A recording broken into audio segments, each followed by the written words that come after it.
किस पाप के कारण और किसने दिया था स्त्रियों को मासिक पीड़ा का श्राप। जय श्री कृष्ण। प्रिय दर्शक बंधु, एक बार पुनः स्वागत है आप सभी दर्शक बंधुओं का आपके अपने चैनल दर्पण ज्ञान गागर यूट्यूब चैनल में। प्रिय सज्जनों, मासिक धर्म के दौरान स्त्रियों को कौन से कार्य नहीं करने चाहिए। प्रिय सज्जनों, एक बार की बात है, माता लक्ष्मी और भगवान श्री हरि विष्णु बैकुंठ लोक में विश्राम कर रहे थे। तभी माता लक्ष्मी भगवान श्री हरि विष्णु से पूछती हैं कि हे प्रभु, आज मेरे मन में एक शंका उत्पन्न हो रही है, केवल आप ही मेरी इस शंका का समाधान कर सकते हैं। तभी भगवान श्री हरि विष्णु कहते हैं कि हे प्रिय, तुम्हारे मन में जो भी शंका हो मुझे निसंकोच बताओ, मैं तुम्हारी सभी शंकाओं का समाधान करने का प्रयास करूंगा। तभी माता लक्ष्मी कहती हैं कि हे स्वामी, मेरा पहला प्रश्न है कि श्राप के कारण स्त्रियों को मासिक धर्म की पीड़ा सहन करनी पड़ती है। और मेरा दूसरा प्रश्न ये है कि हे प्रभु, एक मासिक धर्म वाली स्त्री क्या क्या कार्य कर सकती है और कौन से नहीं। और तीसरा प्रश्न है, उस स्त्री को वो कौन से कर्म हैं जो भूल से भी करने से उसे महापाप लगता है। तब भगवान श्री हरि विष्णु कहते हैं कि हे देवी लक्ष्मी, आज आपने समस्त मानव जाति के कल्याण के लिए बहुत ही उत्तम प्रश्न पूछे हैं। आपके सभी इन प्रश्नों के उत्तर इस एक प्राचीन कथा से और सतयुग की घटित घटना से प्राप्त होंगे। क्योंकि हे देवी, इस महान कथा के सुनने मात्र से मनुष्य के समस्त पापों का नाश हो जाता है तथा जो भी पति पत्नी इस कथा को ध्यान पूर्वक सुनते हैं और उसका अनुसरण करते हैं, उन्हें अक्षय लोक की प्राप्ति होती है। इसीलिए हे देवी, आप भी इस कथा को ध्यान पूर्वक सुने। प्रिय सज्जनों, तभी देवी लक्ष्मी कहती हैं कि हे प्रभु, मैं आपके द्वारा सुनाई गई इस कथा के लिए बड़े ही ध्यान पूर्वक सुनूंगी। कृपा करके आप कथा सुनाना प्रारंभ करें, मैं इसको ध्यान पूर्वक पूर्व अंत तक अवश्य सुनूंगी। तभी भगवान श्री हरि विष्णु कहते हैं कि हे प्रिय, ये सतयुग काल की बात है। अंग देश में एक अत्यंत शोभायमान नगरी थी। उस नगरी में एक ब्राह्मण परिवार रहता था। उस ब्राह्मण का नाम बामन था और उसकी पत्नी का नाम सुकन्या था। बामन के लिए समस्त शास्त्रों व ग्रंथों का ज्ञान था तथा वो अति बुद्धिमान, गुणवान और सभी प्रकार के धार्मिक कार्यों को पूरी निष्ठा के साथ किया करता था। उस नगर के लोग उसे बड़ा ही सम्मान देते थे। वो हर दिन यज्ञ, दान, धर्म तथा प्रभु की उपासना किया करता था। वह पशु, पुत्र, बंधु बांधव तथा धन संपत्ति से सर्व संपन्न था। उस बामन की पत्नी अत्यंत सुंदर, चरित्रवान, गुणवान तथा पतिव्रत धर्म का पालन करने वाली थी। एक दिन उस बामन ने गुरुवार के दिन भगवान नारायण की पूजा रखी और सभी ब्राह्मणों के पास जाकर के उन्होंने स्वयं निमंत्रण दिया। साथ ही नगर में निवास करने वाले समस्त मनुष्यों को अपने घर पर पूजा का निमंत्रण दिया, अर्थात उन सभी के लिए भोजन को बुलाया। इसीलिए पूजा के दिन समस्त नगरवासी उसके घर पर पधारे। उस बामन ने समस्त ब्राह्मणों व अन्य आए हुए लोगों का बड़ा ही आदर सत्कार किया और उसके बाद उन सभी को घर के अंदर ले जाकर बड़े ही प्रेम से बिठाकर उन सभी को भोजन कराया। उन ब्राह्मणों को भोजन कराने के बाद उसने भगवान का स्मरण करते हुए सभी को वस्त्र, धन, धान्य आदि का दान करके बड़े ही प्रेम पूर्वक विदा किया। वे सभी ब्राह्मण उस बामन को आशीर्वाद देते हुए वहां से चले गए। उसके बाद उसने अपने परिवार व बंधु बांधवों को तथा अनेक दीन गरीबों व भूखे लोगों को बड़े ही प्रेम से भोजन कराया। इस प्रकार से सभी को भोजन करा के वह अपनी पूजा को संपन्न करके जब वो ब्राह्मण अपने घर के द्वार के सामने खड़ा रहा, तब उसने देखा कि उसके घर के सामने एक कुत्ता व गाय आपस में बातें कर रहे थे।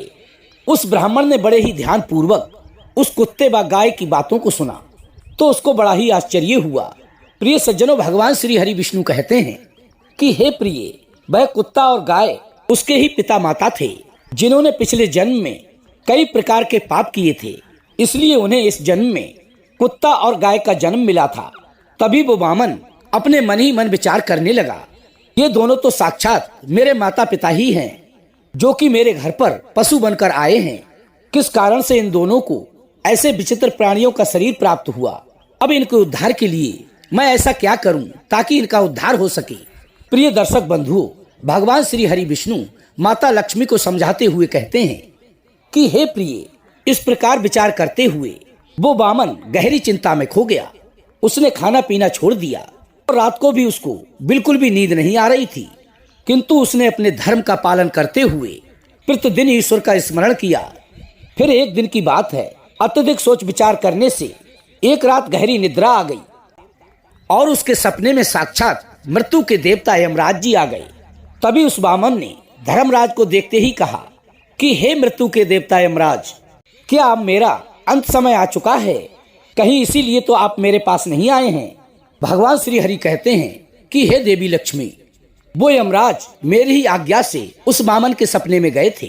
तभी मुस्कुराते हुए यमराज जी बोले, नहीं वत्स, मैं तुम्हारे प्राण हरण करने नहीं आया हूँ। तुम्हारी इस पीड़ा से स्वयं ईश्वर भी दुखी हो गए हैं। उन्होंने ही मुझे तुम्हारी इस चिंता को दूर करने के लिए तुम्हारे पास भेजा है।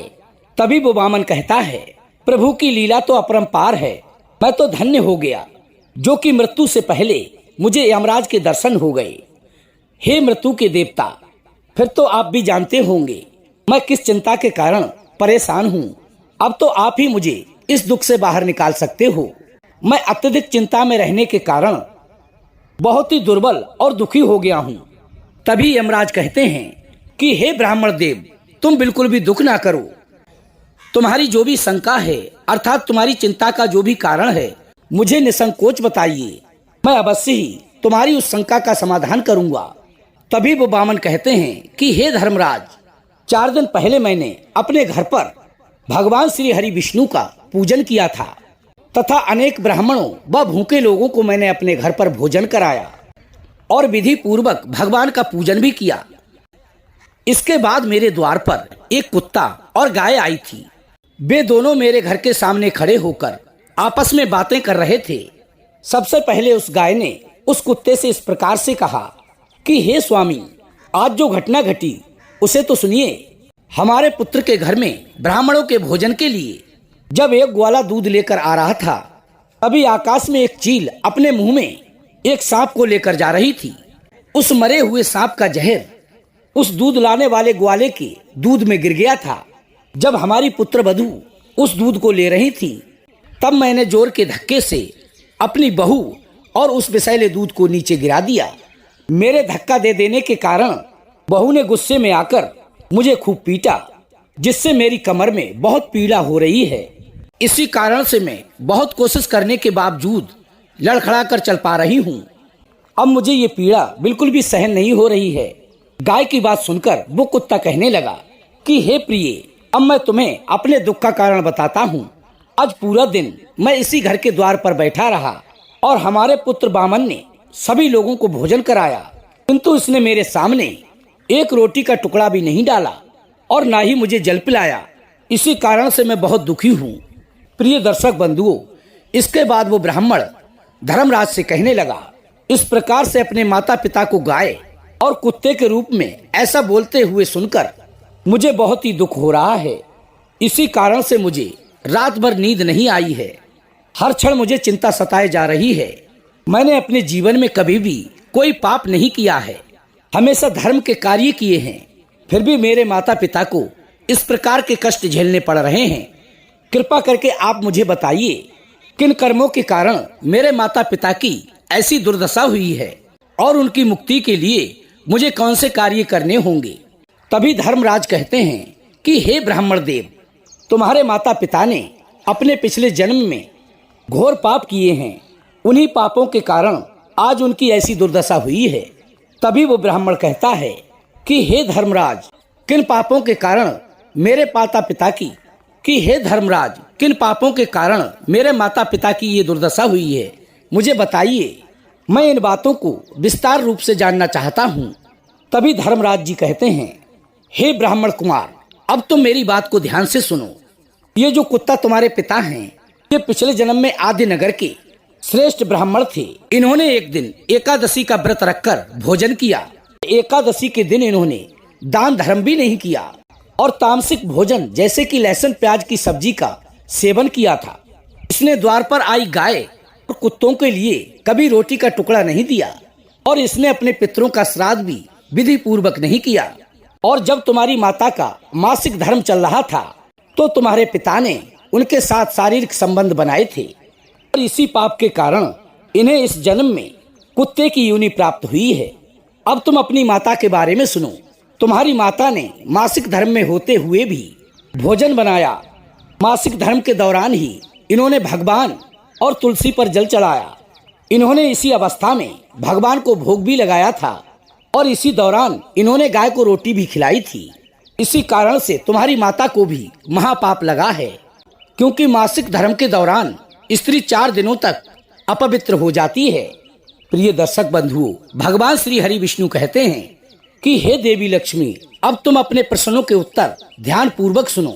मासिक धर्म के दौरान स्त्री के लिए पूजा पाठ के कार्य नहीं करने चाहिए। स्त्री को इन 3 दिनों के अंदर अपने बाल भी नहीं धोने चाहिए। ऐसा करने से उसके पति की आयु कम हो जाती है। मासिक धर्म के दौरान स्त्रियों को पेड़ पौधों को भी स्पर्श नहीं करना चाहिए। और जब स्त्री मासिक धर्म की पीड़ा से गुजर रही हो तो उसके पति के लिए उसके साथ शारीरिक संबंध बिल्कुल भी नहीं बनाने चाहिए, क्योंकि जो भी पुरुष इस अवस्था में स्त्री के साथ संभोग करता है उसे ब्रह्म हत्या का पाप लगता है। जो स्त्री मासिक धर्म की पीड़ा से गुजर रही हो उस स्त्री के वस्त्रों को जो भी पुरुष स्पर्श करता है उसे भी बहुत बड़ा पाप लगता है। मासिक धर्म वाली स्त्री के शरीर में 3 दिनों तक ब्रह्म हत्या का पाप निवास करता है और चौथे दिन ही वो स्नान करके पवित्र हो जाती है। चौथे दिन स्नान करने के पश्चात मासिक धर्म वाली स्त्री को अपने पति का ही मुख देखना चाहिए, अन्य किसी का नहीं। यदि उसका पति उसके पास ना हो तो उसे सर्वप्रथम सूर्य देव के दर्शन करने चाहिए। ऐसी स्थिति में चल रही स्त्री के लिए जमीन पर ही सोना चाहिए। ये अति शुभ माना जाता है, जिससे उनके गर्भाशय की पीड़ा कम हो जाती है और उनका स्वास्थ्य भी बहुत ही अच्छा रहता है। ऐसी स्त्रियों के लिए अपने वस्त्र सभी से अलग रखने चाहिए और अलग ही धोने चाहिए। प्रिय दर्शक बंधुओं, धर्मराज जी कहते हैं कि हे ब्राह्मण देव, इसी पाप के कारण तुम्हारे पिता को कुत्ता व माता को गाय की योनि प्राप्त हुई है। तभी वो वामन कहते हैं कि हे धर्मराज, अब आप मुझे मेरे माता पिता की मुक्ति के लिए कोई उपाय बताइए ताकि मैं उनकी मुक्ति में सहायक बन सकूं। तभी धर्मराज कहते हैं कि हे ब्राह्मण, तुम किसी भी अमावस्या के दिन अपने माता पिता की मुक्ति के लिए श्राद्ध तथा तर्पण करो और दान धर्म के कार्य करो। गौ माता की सेवा करो और गौ माताओं को मिष्ठान खिलाओ। अपने माता पिता की मुक्ति के लिए ईश्वर से प्रार्थना करो। प्रिय दर्शक बंधुओं, यमराज के मुख से ये बातें सुनने के बाद वो ब्राह्मण देव यही सब करते हैं। इसके बाद उसके माता पिता को समस्त पापों से मुक्ति मिल जाती है। भगवान श्री हरि विष्णु कहते हैं कि हे देवी लक्ष्मी, मैंने आपको मासिक धर्म वाली स्त्री के लिए कौन से काम नहीं करने चाहिए विस्तार रूप से बताया है। अब मैं तुम्हें बताता हूँ किस कारण से स्त्री को मासिक धर्म की पीड़ा से गुजरना पड़ता है। ये भी एक सच्ची घटना है जिसे हम देवासुर संग्राम के नाम से भी जानते हैं, जो कि समय चक्र का सबसे घातक और भीषण देवों और दानवों के बीच महायुद्ध था। सतयुग में कालकेय नाम से प्रसिद्ध दानव हुआ करते थे। दानव होने के कारण उनका स्वभाव बहुत ही उग्र था और वे हमेशा ही युद्ध करने के लिए तत्पर रहते थे। फिर एक दिन सभी दानव वृत्तासुर के पास पहुंचे और उन सब ने मिलकर स्वर्ग पर चढ़ाई करने का विचार बनाया। उन असुरों के पास भयंकर शक्तिशाली अस्त्र थे जिसका देवता सामना न कर सके और वहां से भागकर ब्रह्मदेव के पास चले गए। फिर ब्रह्मदेव ने उन सभी देवों को असुरों को परास्त करने का उपाय बताते हुए उनसे कहा कि हे इंद्र, तुम इसी क्षण महर्षि दधीचि के पास जाओ। वे अपने शरीर की हड्डियों से तुम्हें अस्त्र शस्त्र प्रदान करेंगे। उन्हीं अस्त्रों का प्रयोग करके तुम वृत्तासुर का वध कर सकोगे। फिर वे सभी देवता मिलकर महर्षि दधीचि के आश्रम पर पहुंचे और उनसे प्रार्थना करते हैं कि हे ऋषिवर, आप हमें अस्त्र प्रदान कीजिए। फिर संसार के कल्याण के लिए और देवों की विनती सुनने के बाद महर्षि दधीचि अपने शरीर की अस्थियों से अस्त्र शस्त्रों का निर्माण करते हैं। उन्हीं अस्थियों में से एक वज्र नाम का अस्त्र बनता है जिसे देवराज इंद्र को दिया जाता है। फिर सभी देवतागण वृत्तासुर के साथ युद्ध करने के लिए निकल पड़ते हैं। देवताओं और दानवों के बीच भयंकर युद्ध होता है। सभी देवता आकाश में दानवों से युद्ध करते हैं और असुरों पर प्रहार करने लगते हैं। अनेक दिनों तक प्रिय दर्शक बंधुओं देवों और असुरों में युद्ध चलता रहा। इसके बाद देवराज इंद्र और वृत्तासुर एक दिन आमने सामने हो जाते हैं। उन दोनों के बीच भीषण युद्ध होता है और फिर देवराज इंद्र अपने वज्र का प्रहार करके वृत्तासुर का वध कर देते हैं। उस दानव वृत्तासुर की मृत्यु होते ही उसके शरीर से ब्रह्म हत्या बाहर निकलती है और इंद्र का पीछा करने लगती है। फिर वही ब्रह्म हत्या इंद्र के शरीर में प्रवेश कर जाती है, जिससे इंद्र को ब्रह्म हत्या का पाप लग जाता है। फिर भागे भागे देवराज इंद्र ब्रह्मदेव के पास पहुंचते हैं और उनसे ब्रह्म हत्या से छुटकारा पाने का उपाय पूछते हैं। इसके बाद ब्रह्मदेव इंद्र के शरीर से ब्रह्म हत्या को निकलने का आदेश देते हैं और इसके बाद वो ब्रह्म हत्या इंद्र के शरीर से बाहर निकलकर भगवान ब्रह्मा से कहने लगती है कि हे परमपिता, अभी तक मैं वृत्तासुर के शरीर में निवास कर रही थी, क्योंकि उसने अनेकानेक ब्रह्म हत्याएं की थी, और जब इंद्र ने उसका वध कर दिया तो मैं इंद्र के शरीर में प्रवेश कर गई।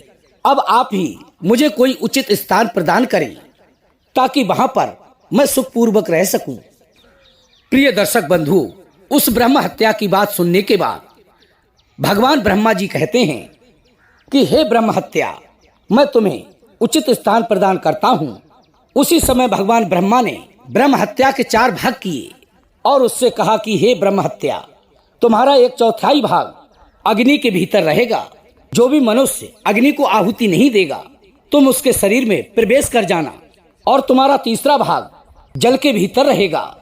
जो भी जल में थूकेगा या उसके अंदर घुसकर कोई घृणित कार्य करेगा अथवा मल मूत्र का त्याग करेगा तुम उसके शरीर में प्रवेश कर जाना। फिर तुम्हारा 2रा भाग पौधों व वृक्षों के अंदर रहेगा। जो भी मनुष्य कारण ही वृक्षों को काटेगा या उनको कोई नुकसान पहुंचाएगा उसे भी ब्रह्म हत्या का पाप लगेगा।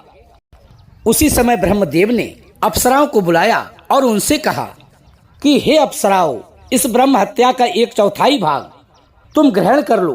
तभी वो अप्सराएं कहने लगी कि हे प्रभु, आपकी आज्ञा हमें सिरोधार है और इसको हम ग्रहण करने के लिए तैयार हैं, किंतु हमें भी इससे मुक्ति का कोई उपाय बताइए।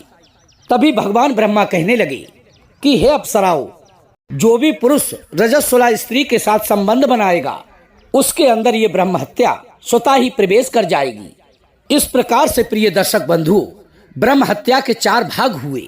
एक अग्नि में, दूसरा जल में, तीसरा वृक्षों में और चौथा स्त्रियों के अंदर प्रवेश कर गया।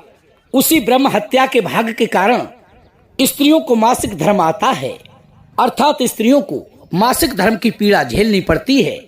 और जो भी पुरुष स्त्रियों के मासिक धर्म के समय उनको स्पर्श या उनके साथ संभोग करता है उस मनुष्य के लिए ब्रह्म हत्या का पाप लगता है।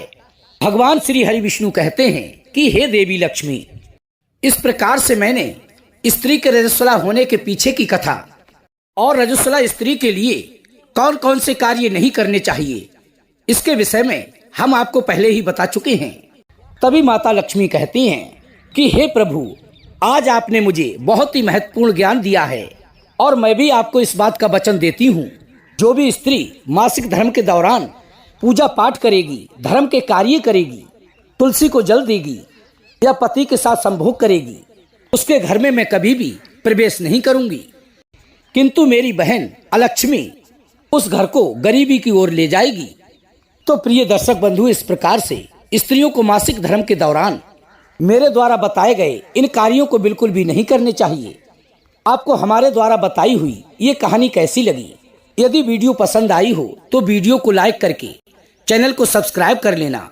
हो सके तो अपने सगे संबंधियों और मित्रों तक वीडियो को शेयर अवश्य करना। प्रिय सज्जनों, हम कल फिर मिलेंगे इसी प्रकार की ज्ञानवर्धक चर्चा के साथ। इसी के साथ प्रिय दोस्तों, राधे राधे, जय श्री कृष्णा।